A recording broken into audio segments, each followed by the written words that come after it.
Roll tape! Hello everyone and welcome to a very special episode of Cinderella Slippers. I am Braydyn Lents, joined by no other guest. Those guests will be coming around as soon as the college basketball season starts. This is the first episode of the series, and I was actually going to post one about the Indiana University basketball schedule, a little bit about some D2 competition, and some stuff like that, but we are not focused on that on today's episode. Today we are talking about the death of the greatest coach that has probably ever lived in the history of college basketball in Robert Montgomery Knight, who tonight will be honored with the Robert Montgomery Knight patch that Indiana basketball players will be wearing tonight against Marian University in Indiana. Today, in the last several days, it's been very, very, very heartbreaking and very difficult. I, of course, did not know Bob Knight. I saw his road at Texas Tech. I saw his road when he became the head coach of the Red Raiders. We watched Knight School constantly. And Bob Knight was what built this program. I've taken 3 days to really consider and talk about what was even happening, what was going on. It was an emotional day on November 1st. I was kind of numb that day. I prepared for this day for a long time. Dementia is a very, very, very, very sickening and worsening disease.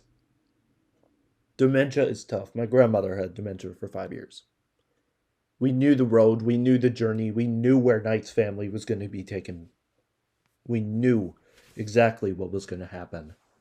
We knew what was going to happen in Knight's life even way before we saw him back at the Indiana baseball game in 2019.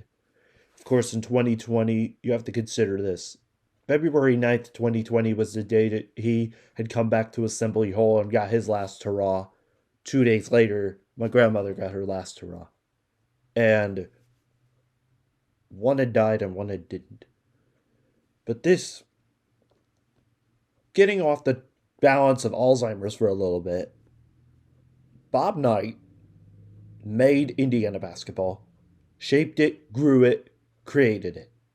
A private New York college is stunned after a student was viciously attacked. But this wasn't just any student that was attacked. This was a hockey player. A freshman at the Jesuit school, Lemoyne College in DeWitt, New York. Michael Shreer was known by his friends and communities as being a star hockey player, playing in 7 games with 4 points, 3 assists, and 1 goal during his freshman season. Shreer's time at the school was comfortable, and he was finishing up his first year at the university. But then something happened that would later change his life. He was viciously attacked with a severe brain injury and several broken bones after a group of assailants attacked him. And details of this are scarce about how or why the attack happened. As of this time, he has been in ICU for a while. According to his family, $16,509 out of the target goal of $20,000 have been raised for the family through GoFundMe. The Lemoyne College hockey team is also asking for prayers, and many in the hockey community are beginning to as well.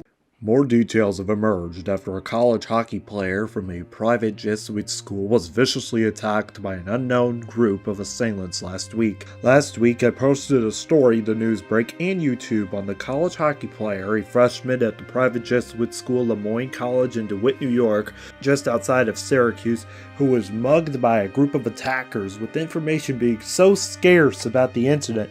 The police or any New York media had yet to inform the public about information on this attack. At the time, the Shreer family had raised almost $17,000 on their GoFundMe page, benefiting Shreer's costs for medical bills and possible treatments, including rehabilitation and therapy options. This as Michael is still recovering in a hospital with a severe brain injury and several broken bones, which would take time to recover for him. Today we are learning more about exactly what happened to Michael, as an 18-year-old has since been arrested in Salina, New York, and charged for the attack on Shreer. According to a New York news source, Syracuse.com, Shreer was attacked at Gino's and Jones's Pizza in Liverpool, New York, as the suspect, Ryan Doty of Syracuse, waited outside of the pizza parlor, and with him and another partner, they began to senselessly attack Shreer violently. This year, a young woman's basketball dreams are about to quit because of one diagnosis. Former Syracuse basketball star Tiana Mangakahia has played basketball for the North Side Wizards in the WBL1 North League based out of Australia, after graduating from Syracuse University, where she became a star on the basketball court. Yesterday, it was announced on her social media that she has been forced to retire from basketball after her cancer has begun to spread yet again. This cancer is more deadly. It's a stage 4 cancer, and for those that don't know, stage 4 cancer can spread very fast, very quickly. She hopes to be married and fight as hard as she possibly can through the disease, but it could be likely that she may not be able to live long to marry her husband or even start a family. This is not her first ever rodeo, however, with cancer, because back in 2019 she suffered through stage 2 breast cancer and was able to fight through the disease while still playing on the Syracuse basketball team before she began to get drafted in the WNBA. The Syracuse community is praying for her and her family to continue to fight through the long and treacherous road many know as a possible point for no return. But Tiana is a strong fighter, and I hope she continues to fight until she can't anymore. Hey ladies and gentlemen, we have some breaking news to tell you from the US Open. The real Happy Gilmore is qualifying against Bob Barker and Shooter McGavin at this year's US Open in 2023. Were you guys really gonna fall for that? Sorry.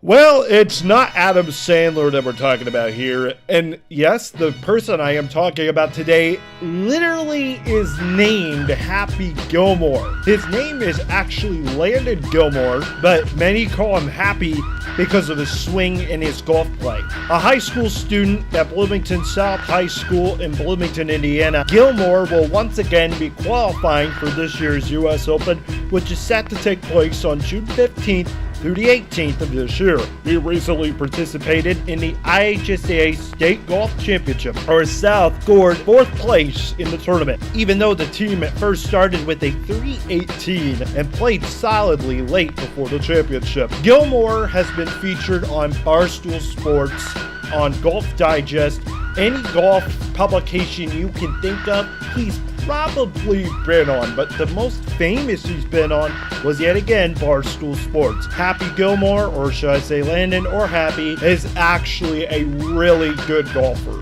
He's one of the best in the state, one of the top recruited golf players, and is still undecided on college, but on his website he did say yes, he will be qualifying again after going famous last year in the 2022 US Open qualifiers for participating in the qualifying rounds of the tournament. It is unclear whether or not he is going to be fully participating after the qualifying round, but that is something we will have to wait and see. But yes, Happy Gilmore will be participating in the US Open this year, and if he actually wins it all, this will be the first time that someone young of his caliber would win the US Open in a long time. So make sure that when you're watching the US Open, keep an eye out for Happy Gilmore. This may be the greatest tradition in all of college baseball today, and it starts at an Omaha bar and a shot of Jello. Here, now let me explain. It's the perfect mix of baseball, frat life, drinking, and good times. Well, how about I tell you again that this challenge is sweeping the nation from New York City to Omaha. The brainchild for this idea was the owner of the challenge, who owns Roku's Pizza and Cantina in Omaha, Nebraska, who started the Jello challenge in 2021. Patrons could purchase a $5 shot at the bar while signing up for a petition to see which team is going to win the College World Series. Think about it almost like you're placing a bet on the LSU Tigers, and that bet registers in you drinking a shot and watching the game for a grand prize. This challenge has been through leaps and bounds, becoming a national sensation. Even Frank the Tank from Barstool Sports has visited, and the CEO of Raising Cane, who visited today. And also, as I'm speaking, the LSU Tigers set an all-time record at the bar, selling the most shots, and one Tigers fan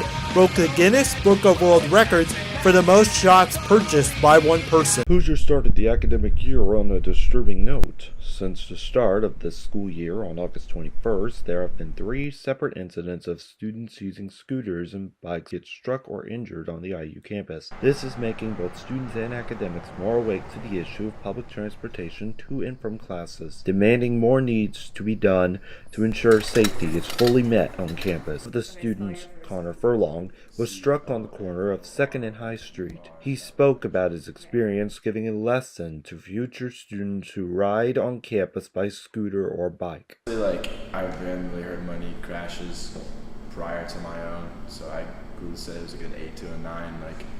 I am a safe rider. I've never really gotten into anything crazy, so, but the fact that there are 3 crashes in the span of a week is just, it's kind of scary being part of a community who's always out and about.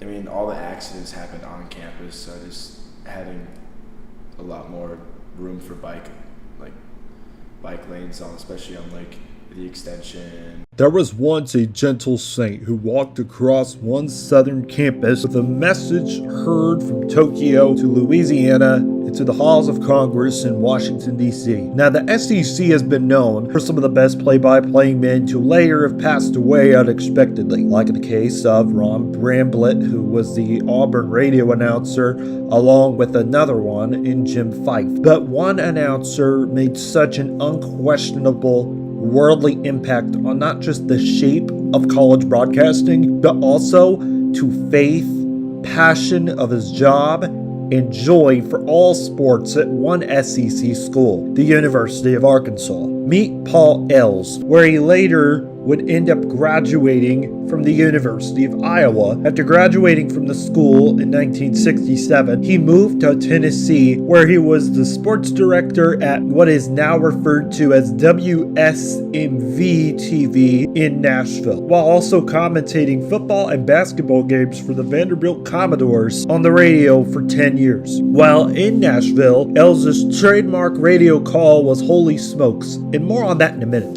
Every year, softball's largest college national championship has been held in Oklahoma City, Oklahoma for 33 years. But why is it always in Oklahoma City and not anywhere else? Well, for starters, the initial championship was actually held first at Seymour Smith Park in Omaha, Nebraska from the sport's very beginnings in 1982 to 1987. Then it moved to the Twin Creeks Sports Complex in Sunnyvale, California, where the championship was only held for 2 seasons in the 80s. From 1990 on, the championship for the NCAA Softball League has been held at the USA Hall of Fame Stadium in Oklahoma City, Oklahoma. Oklahoma has one of the top fastball pitch softball teams in the 40s and was the home to the state's most professional and rich softball traditions, unlike anywhere else seen in the country. You either love it or you hate it. Former Michigan softball coach Carol Hutchins calling Oklahoma City not a preferable destination. Players and spectators love the idea of being in Oklahoma, but some people are mixed on the idea of hosting it in a city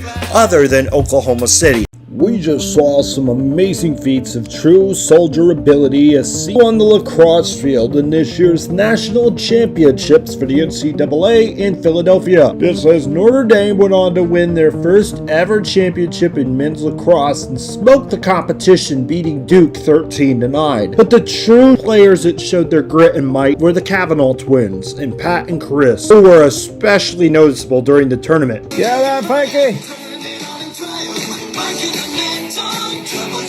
The ball by home trophy right over here. Is it right over here? Right over here. Good afternoon, everybody. Mike and Ed Dog Whistle here live After last night's abomination, Frankie, it was a pure abomination. Without a doubt, the worst UMass team ever.